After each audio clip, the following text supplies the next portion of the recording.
Picture a New Orleans cemetery at midnight, 5 miles from the French Quarter's jazz-filled streets, where ancient oaks drip with Spanish moss, casting shadows over crumbling gravestones under a moon veiled by clouds. It's July 2025, and the air is thick with humidity, the scent of damp earth mingling with the faint tang of decay in St. Roch Cemetery, a maze of mausoleums stretching 200 feet along a cracked stone path.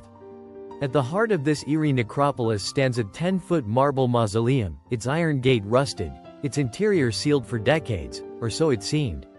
Inside, hidden behind a false wall, lies evidence of a crime. A bloodied locket, a torn journal, and a human bone, concealed by Victor Langston, a 45-year-old antiques dealer with a charming drawl and a shadowed past. A groundskeeper, 150 feet from the mausoleum, spots Victor slipping out at 2 a.m., a shovel glinting under flickering lanterns, and calls the New Orleans Police Department, stationed 3 miles away.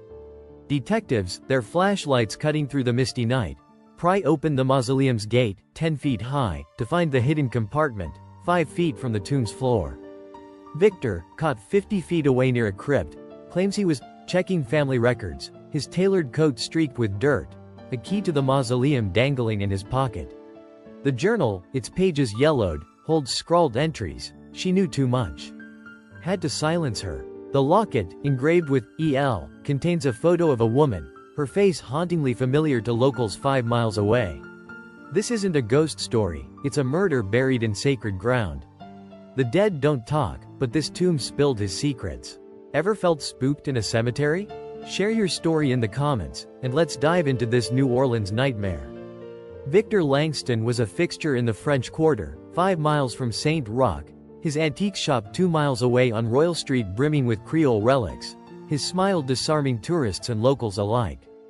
At 5 feet 11 inches, with graying hair and a penchant for linen suits, he seemed refined, but whispers followed him, rumors of shady deals 10 miles away in Metairie. His sister, Clara Langston, a 40-year-old florist 3 miles from the cemetery, knew he'd been distant since their mother's death in 2010, 5 miles away in a hospital. The groundskeeper, Amos, a 55-year-old with a limp from a car accident, saw Victor's flashlight bobbing 150 feet from the mausoleum, his shovel scraping stone at midnight. Another witness, Elise, a 30-year-old tour guide 200 feet from the cemetery, noticed Victor's truck parked 50 feet from the gate, its tailgate down, a tarp inside. Detective Marie Dubois, a 15-year veteran with a Cajun accent and a knack for spotting lies, led the raid, her team trudging 3 miles from the precinct through fog. The mausoleum, 10 feet tall, held a false wall, 5 feet from the floor, concealing the bone, a human femur, dated 10 years old by forensics 5 miles away, the locket, and the journal, its entries naming Elise and deaths. Suspicion fell on Amos, whose cousin, Remy, a 35-year-old bartender 2 miles away, owed Victor money from a poker game 5 miles from the quarter. Had Amos planted evidence to settle a score? Clara, questioned 3 miles away, mentioned Victor's obsession with their family's mausoleum, 200 feet from the cemetery's entrance. As Dubois' team searched Victor's shop, 2 miles away, led 100 miles away in Baton Rouge, a pawned ring tied to the locket would shift the case. Curious? Keep watching, because this graveyard's secrets are just beginning to surface. What's the creepiest cemetery you visited? Drop it in the comments, and let's keep going. The St. Roch Cemetery, 200 feet of weathered tombs under a sky heavy with rain, was a labyrinth of ghosts and guilt, its 10-foot mausoleum looming like a silent judge.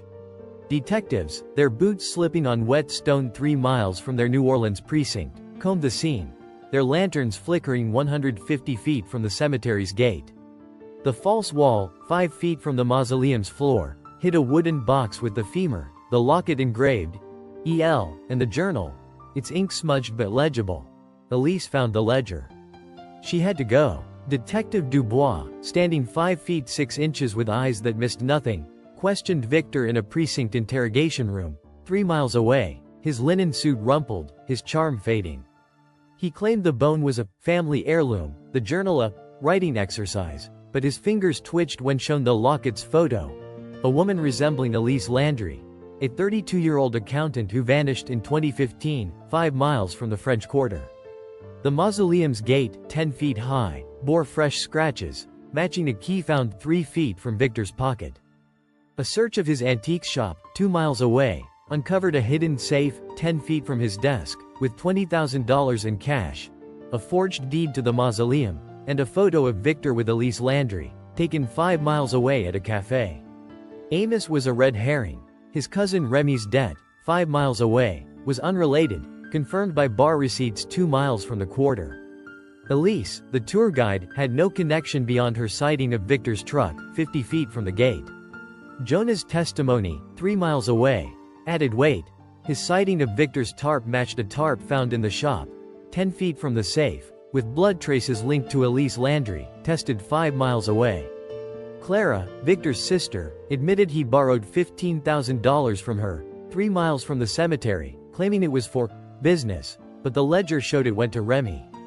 The Slidell lead, 50 miles away, revealed a storage unit rented by Victor, 5 miles from downtown, containing Elise's purse, a bloodied cloth, and a second journal.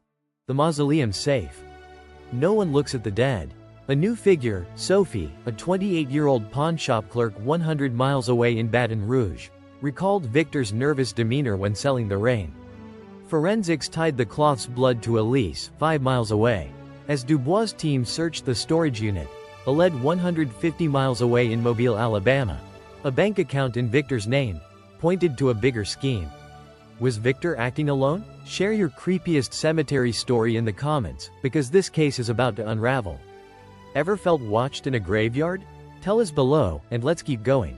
The Mobile lead, 150 miles from New Orleans, was a bank 5 miles from downtown, where Victor's account held $100,000, deposited in cash over 5 years, tied to his fake artifact sales. Detectives, 3 miles from their precinct, pieced together the case. The bone, locket, journals, key, tarp, purse, cloth, ring, ledger, cash. Victor confessed, his voice hollow. Elise was going to ruin me. She'd confronted him in the cemetery, 200 feet from the entrance, about his metairie deals, 10 miles away, demanding he stop or face the IRS. In a rage, he killed her with the shovel, 50 feet from the mausoleum, and hid her body behind the false wall, 5 feet from the floor, using the family tomb as a vault. The second journal, found 5 miles away in Slidell, detailed his fear. If they find her, I'm done. Sophie, the pawn shop clerk, confirmed Victor's frequent visits, 100 miles away, selling items linked to missing persons, including Elise's ring. Clara started a fraud victims fund, 3 miles from the cemetery. Victor's arrest for murder and fraud shook the French Quarter, his mugshot in tabloids, graveyard killer, and mausoleum of murder. The cemetery, 5 miles from the quarter, stood silent, a testament to guilt's weight. This fictional tale, inspired by hidden crimes, warns that secrets buried with the dead always rise. Ever felt spooked in a cemetery? Share below, and if this chilled you, smash that like, subscribe, and share. More confessions await to haunt you.